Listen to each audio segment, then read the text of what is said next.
अमेरिकी राष्ट्रपति Donald Trump जब सत्ता में दोबारा वापस लौटे तो कई बड़े बड़े वादे किए, जैसे अवैध अप्रवासियों को बाहर निकाल दूंगा, मिडिल ईस्ट और रूस यूक्रेन युद्ध रुकवा दूंगा, अमेरिका फर्स्ट नीति के तहत विदेशी सामानों पर टैरिफ बढ़ाऊंगा। डोनाल्ड ट्रंप ने अपने कुछ वादे पूरे करने शुरू तो किए, लेकिन राष्ट्रपति ट्रंप का हर दांव उन पर उल्टा पड़ गया। डोनाल्ड ट्रंप के करीबी ने उनका साथ छोड़ दिया। अमेरिकी कोर्ट ने ट्रंप के फैसले पर रोक लगा दी। अब तो सवाल उठने लगे हैं कि क्या मुश्किल में अमेरिकी राष्ट्रपति डोनाल्ड ट्रंप आ गए हैं? क्या वो अपना 5 साल का कार्यकाल पूरा भी कर पाएंगे?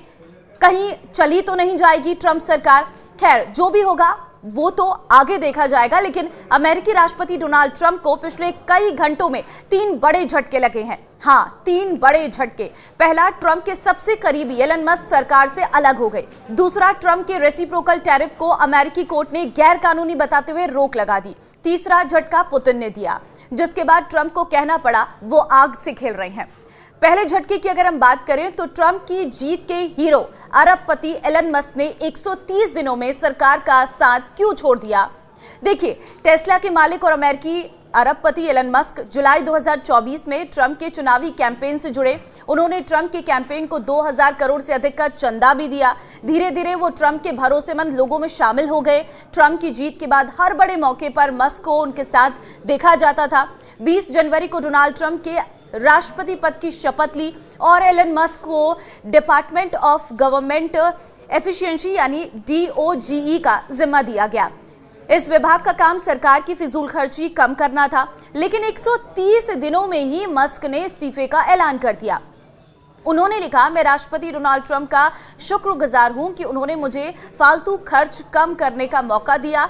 मस्क के इस्तीफे की असल वजह सामने नहीं आई है, लेकिन 4 बड़े मौकों पर उनके ट्रंप के साथ मतभेद दिखने लगे हैं। देखिए, पहला मतभेद, मस्क ने ट्रंप के बिग एंड ब्यूटीफुल बिल का विरोध किया। दूसरा था, मस्क की कंपनी XAI को UAE में डेटा सेंटर का कॉन्ट्रैक्ट नहीं मिलने से वो नाराज थे।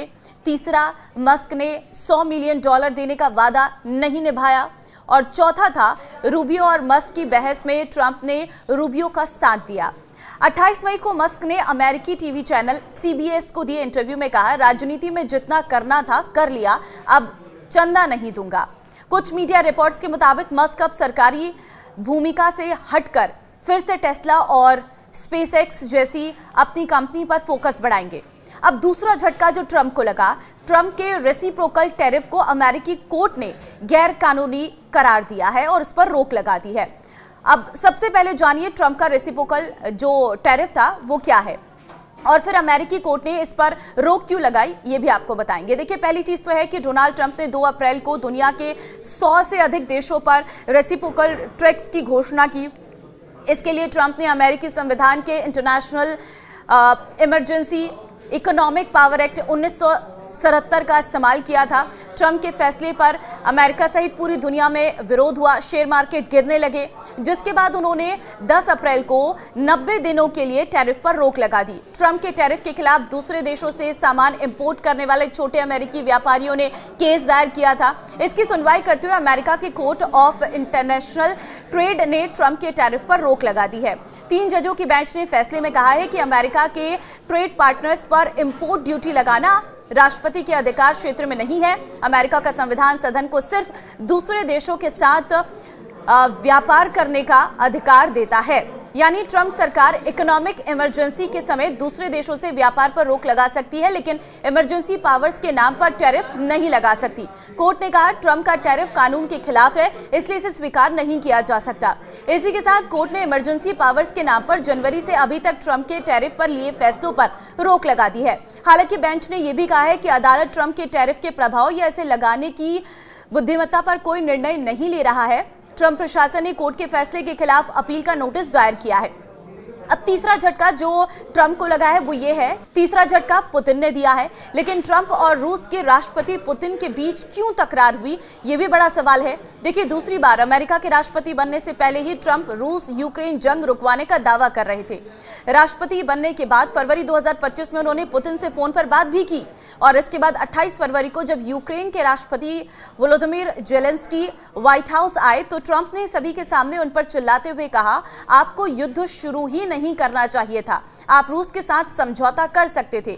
मार्च में ट्रंप ने कहा था कि रूस के साथ काम करना यूक्रेन के साथ काम करने से आसान है। इसके बाद 11 मार्च को जेलेंस्की ने अमेरिका के 30 दिन के सीजफायर प्रस्ताव को मान लिया। 13 मार्च को ट्रंप ने प्रेस कॉन्फ्रेंस के दौरान सीजफायर के लिए पुतिन पर दबाव डालने के सवाल पर कहा था कि हम आर्थिक रूप से कुछ भी कर सकते हैं जो रूस के लिए बहुत बुरा होगा, लेकिन मैं ऐसा नहीं करना चाहता क्योंकि मैं शांति चाहता हूं। अगले ही दिन पुतिन ने भी कहा कि वे सीजफायर के लिए तैयार है, लेकिन सवाल उठाए कि इसकी शर्तें कौन तय करेगा। ट्रंप चुनाव जीतने से पहले कहते थे कि वे 24 घंटे के अंदर रूस यूक्रेन में सीजफायर करवा देंगे। अब जब ऐसा नहीं हो पाया तो उनके विपक्षी सवाल उठा रहे हैं, जिसके चलते ट्रंप का पुतिन के साथ व्यवहार बदलता जा रहा है। और अब ये सवाल भी उठने लगे हैं कि क्या अपने कार्यकाल के शुरुआती 4 महीने में ट्रंप फेल होते दिख रहे हैं। ट्रंप ने अपनी चुनावी कैंपेन में कई बड़े वादे किए, राष्ट्रपति बनते ही कोशिशें भी शुरू की, लेकिन 4 महीने में कुछ ठोस नहीं हो पाया है। पहला वादा, मिडिल ईस्ट और रूस यूक्रेन युद्ध रुकवा दूंगा। ट्रंप का कहना था कि चुनाव जीतने के 24 घंटे में ही वो इजराइल, हमास और रूस यूक्रेन की जंग रुकवा देंगे। 6 नवंबर 2024 को ट्रंप ने चुनाव जीतने के बाद विक्ट्री स्पीच में कहा, मैं युद्ध शुरू नहीं करूंगा, मैं युद्ध खत्म करूंगा, क्योंकि दूसरे देशों के युद्ध में अमेरिका की भागीदारी दिन ब दिन बढ़ रही है।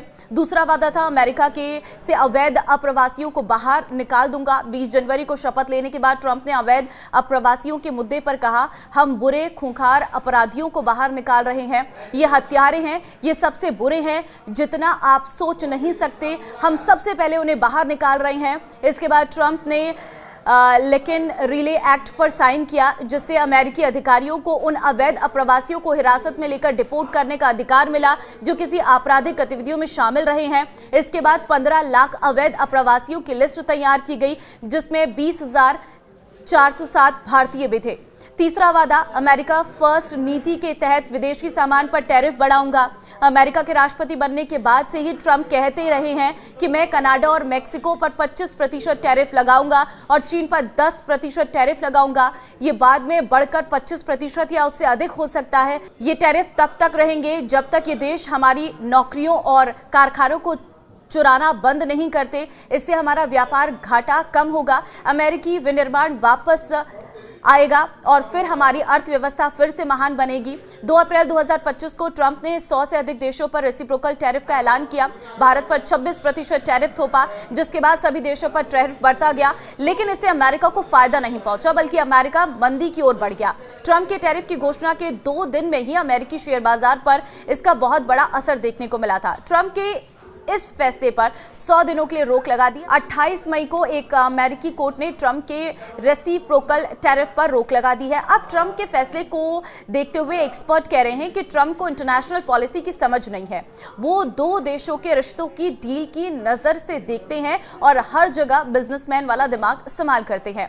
ट्रंप दिखावा करना चाहते हैं कि वे सबसे ताकतवर देश के ताकतवर राष्ट्रपति हैं, लेकिन सच्चाई ये है कि उनकी नीतियों की वजह से देश के अंदर ये नाराजगी पनप रही है। इसका ताजा उदाहरण यूनिवर्सिटीज के फंड को रोकना और इस पर लोगों का प्रदर्शन करना है। तो क्या ट्रंप की उल्टी गिनती शुरू हो गई है? आप मुझे कमेंट में जरूर राय दें। नमस्कार।